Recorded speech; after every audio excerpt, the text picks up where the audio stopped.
একটা লোক একটা মাছকে গ্লাসের ভিতরে রেখেছিল। তারপর মাছটিকে বের করে রান্না করার কথা চিন্তা করে।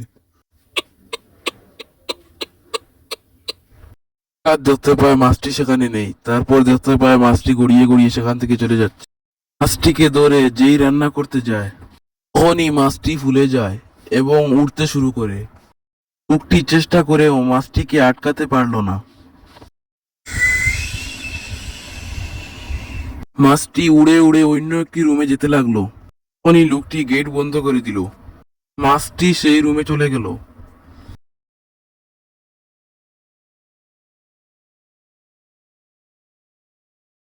তারপর মাছটি দেওয়ালে ধাক্কা খেয়ে টেবিলের উপরে এসে পড়লো